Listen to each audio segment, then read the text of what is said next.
Alkitab adalah firman Allah yang sempurna, yang final, yang tidak ditambah atau dikurangi, baik jumlah kitabnya maupun isinya.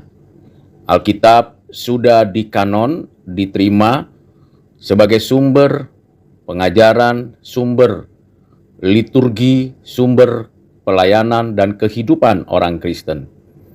Alkitab diterjemahkan ke dalam berbagai bahasa yang dapat dimengerti oleh manusia, supaya di antara manusia dapat memiliki pengenalan akan Allah Tritunggal, dirinya sendiri dan alam semesta, bumi dan segala isinya. Di dalam Alkitab, kita mengerti dan memahami dengan baik bahwa Tuhan Allah sendiri yang berinisiatif mengadakan perjanjian. Perjanjian yang datangnya dari Allah, yang dinyatakan langsung berdasarkan pada ketetapan dan kasih karunia-Nya, menyatakan rancangan dan kehendaknya bagi manusia. Perjanjian tersebut disebut dengan istilah covenant. Covenant Tuhan ini berkaitan langsung dengan kehidupan atau kematian. Siapa saja yang menaati dengan sempurna covenant tersebut atau ada di dalam covenant tersebut, orang tersebut memiliki kehidupan dan tentunya mengalami hidup yang diberkati oleh Tuhan. Ada 5 covenant yang dinyatakan Tuhan Allah di dalam perjanjian lama dan digenapi keseluruhan covenant tersebut di dalam perjanjian baru. Kelima covenant tersebut yang ada di dalam perjanjian lama ialah covenant kerja, covenant alam, covenant umat perjanjian, covenant hukum, dan covenant kerajaan. Kelima covenant tersebut nantinya digenapi, disempurnakan di dalam covenant baru, di dalam dan melalui Yesus Kristus, Anak Allah yang inkarnasi menjadi manusia, hidup melayani di antara umat manusia. Kita akan memperhatikan bagian dari 5 covenant dalam perjanjian lama tersebut. Covenant kerja. Tuhan Allah mengadakan covenant dengan Adam sebagai wakil dari seluruh umat manusia, yang isinya berkaitan dengan ibadah melalui jalan mengelola, memelihara, menjaga, dan memanfaatkan bumi dan segala isinya.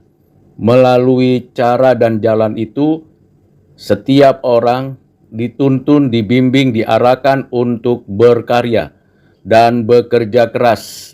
Dengan demikian, saat itulah manusia sedang beribadah kepada Tuhan Allah yang di surga.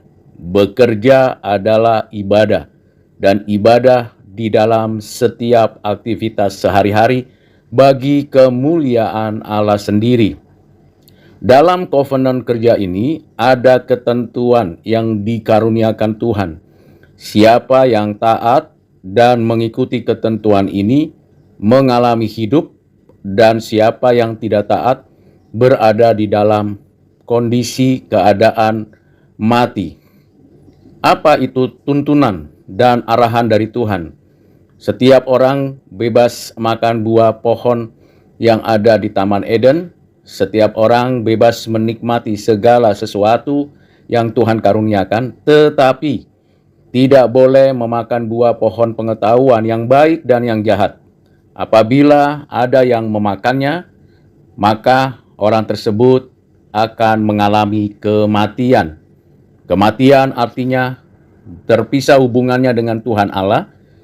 Kematian berarti terpisahnya tubuh dari jiwa dan akhirnya berada dalam penghukuman Allah. Nah, inilah covenant kerja dan diwakili oleh Adam. Dan tentunya kita tahu dalam kisah Kejadian pasal 3, Adam dengan sengaja melakukan pelanggaran, tidak taat, dan memakan buah pohon pengetahuan yang baik dan yang jahat. Akhirnya, seluruh umat manusia yang ada di dalam Adam mengalami keadaan kematian, baik kematian jasmani dan kematian rohani. Bahkan bagi mereka yang tidak ditentukan beroleh keselamatan, akan mengalami kematian kekal di api neraka. Dengan demikian, covenant ini sungguh serius dan sungguh tidak dapat terbantahkan penghukumannya. Akhirnya, kita tahu dampaknya selain kematian, ada kerusakan total pada diri manusia dan berdampak pada lingkungan, dan manusia tidak lagi tinggal di Taman Eden, tetapi diusir dari taman itu, keluar dari taman itu, dan menjalani kehidupan sampai kematian fisik tiba dalam keadaan kematian rohani. Supaya kita mengerti terlebih dahulu bahwa di Taman Eden itu ada di bumi ini yang sekarang kita tinggali ini. Hanya saja manusia tidak punya lagi kemampuan dan tidak lagi ada kesempatan untuk kembali ke Taman Eden karena sudah berdosa kepada Allah. Selanjutnya, setelah manusia jatuh di dalam dosa dan betapa banyak kejahatan manusia, Tuhan Allah menghukum keturunan Adam, keturunan manusia ini dengan air bah. Dan di antara umat manusia yang berdosa itu, ada satu orang yang diberikan karunia kasih dari Allah, yakni Nuh. Nuh mendapatkan kasih karunia dari Tuhan Allah. Tuhan Allah meminta untuk Nuh membuat bahtera di atas gunung untuk melanjutkan nantinya kehidupan manusia di bumi dan makhluk-makhluk lainnya. Lebih dari 100 tahun, Nuh dan anak-anaknya membuat bahtera, dan akhirnya sebelum hujan, badai, dan juga bah datang, seluruh anak-anak Nuh dan Nuh serta pasangannya berikut dengan hewan, tumbuhan, malaikat, para binatang yang sudah disiapkan oleh Tuhan berada di bahtera. Selama kurang lebih 40 hari 40 malam, hujan membasahi seluruh bumi, dan 150 hari bumi dibanjiri dengan air. Setelah air bah itu, Tuhan Allah mengadakan covenant dengan Nuh dan seluruh isi bumi. Apa isi covenant alam ini? Covenant ini menyatakan bahwa Tuhan Allah memelihara bumi ini, tidak akan menghukum bumi dengan air bah lagi. Tetapi manusia diperintahkan Tuhan untuk beranak cucu, bertambah banyak, memenuhi bumi, memelihara bumi, dan melakukan perbuatan yang baik, yang benar, yang adil, yang suci. Tentunya ada penghukuman bagi manusia yang tidak melakukan suatu pekerjaan yang baik, yang berkenan di hati Tuhan. Inilah covenant alam yang Tuhan adakan bagi manusia sebagai perwujudan providensianya atau pemeliharaannya yang lengkap, utuh, sempurna atas umat manusia yang berdosa kepada Allah. Jadi dalam keadaan manusia yang berdosa kepada Allah, dalam keadaan manusia berada di bayang-bayang hukuman, manusia juga telah menerima dalam pemeliharaan Tuhan berkat-berkat umum untuk hidup dan kehidupannya.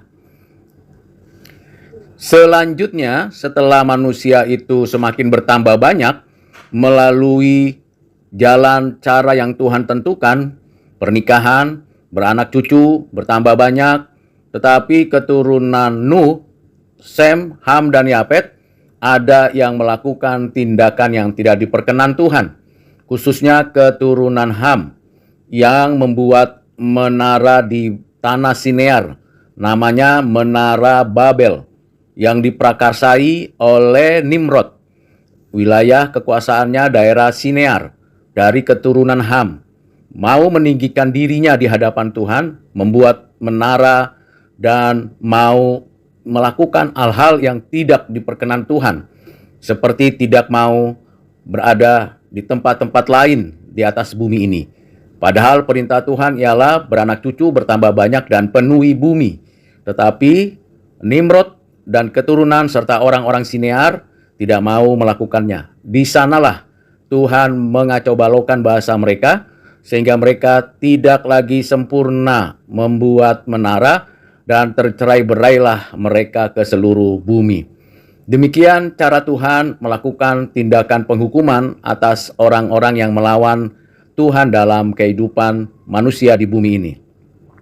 Di lain pihak, Tuhan memanggil Abram, keturunan Sem, dari Ur-Kasdim untuk menjadikannya bapa segala bangsa. Diutusnya ke Haran, dari Haran diutusnya ke tanah Kanaan, yang disebutnya sebagai tanah perjanjian.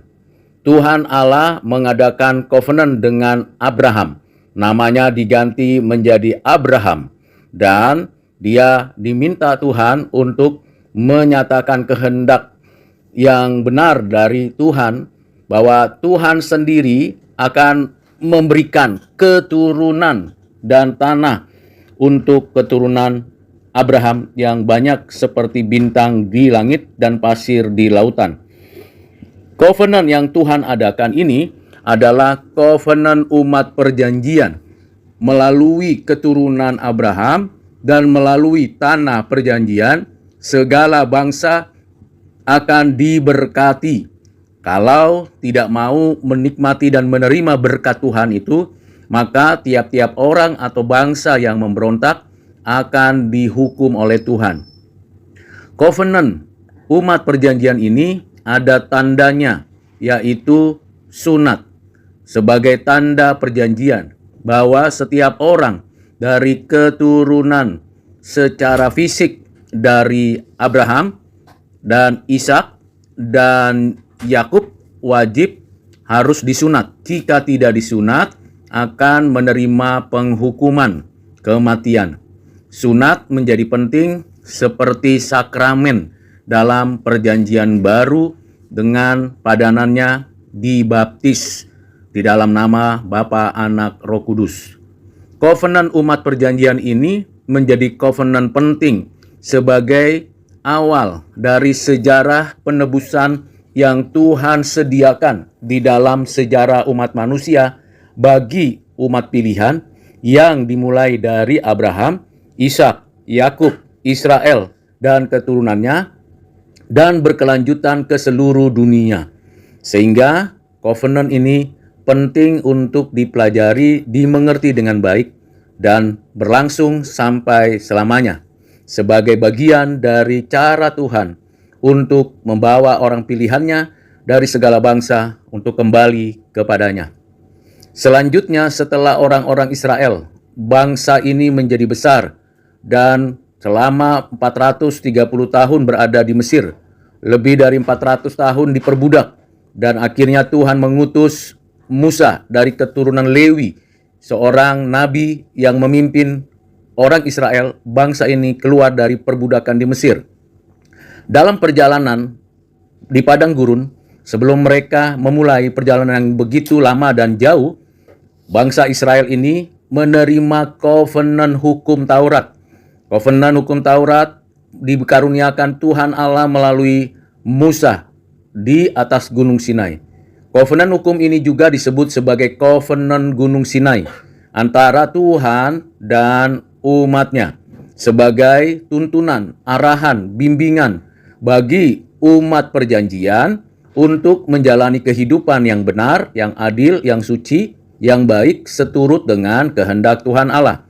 Covenant hukum Taurat ini merupakan covenant yang mengarahkan tiap-tiap umat Allah untuk beribadah dengan benar sesuai dengan ketentuan hukum mengadakan kehidupan sosial, budaya, politik, ekonomi, dan keamanan sesuai dengan hukum, dan juga untuk menjalani kehidupan yang bermoral sesuai dengan hukum. Jadi, di dalam hukum Taurat itu ada pengaturan tentang ibadah, tentang kehidupan sosial, ekonomi, politik, budaya, dan seterusnya, serta pengaturan hidup bermoral. Nah, disinilah kita mengerti bahwa siapa yang tidak taat kepada hukum Taurat berada di dalam penghukuman, dan penghukumannya ialah kematian. Dan siapa yang taat, maka orang tersebut akan mengalami dan menikmati hidup bersama di hadapan Tuhan dengan penuh sukacita. Inilah covenant yang disebut covenant hukum Taurat. Yang berikutnya, setelah bangsa Israel menduduki tanah Kanaan, tanah perjanjian yang dikaruniakan Tuhan Allah kepada Abraham, Ishak, dan Yakub serta keturunannya, bangsa ini akhirnya mau mendirikan dan mendeklarasikan kerajaan Israel.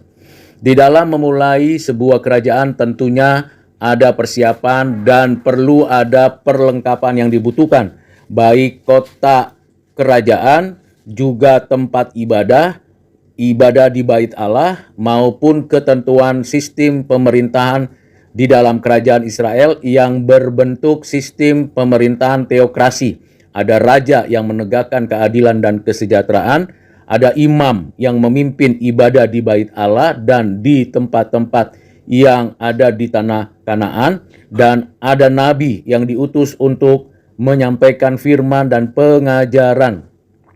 Di dalam perjalanan kerajaan Israel ini, pada keadaan yang damai dan tentram ketika Raja Daud menyelesaikan peperangan melawan Palestina dan wilayah Kanaan dikuasai oleh kerajaan Israel, sehingga orang Israel bisa hidup sejahtera di wilayah tanah perjanjian. Dan pada momen itu Tuhan Allah mengadakan perjanjian kerajaan dengan Daud, dan melalui Daud serta keturunannya akan menjadi pemimpin sebagai raja yang adil dan yang mensejahterakan.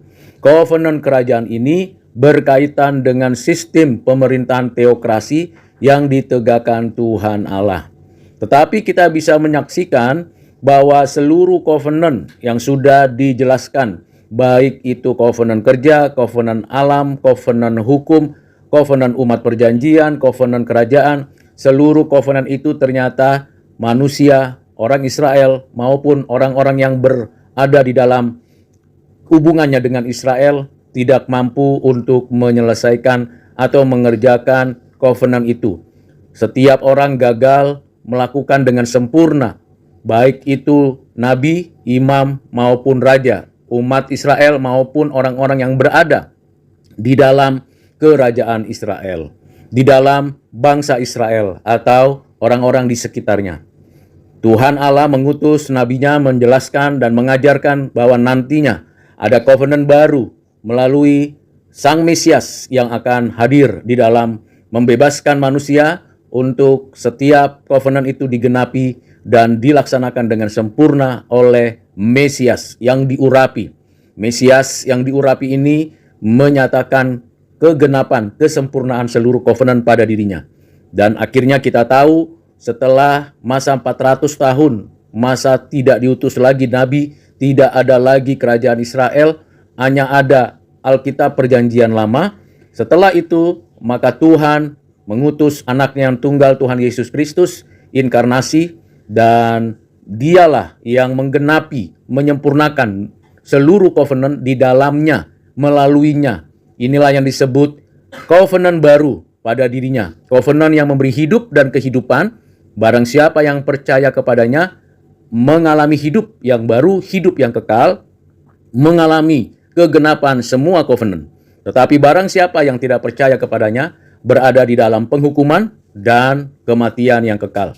Kiranya dengan penjelasan yang singkat dapat menolong setiap kita untuk selalu bersyukur dan berterima kasih kepada Tuhan, karena Alkitab mengajarkan covenant secara progresif, secara final, dan seluruhnya di dalam dan melalui anaknya Yesus Kristus. Tuhan memberkati kita. Amin.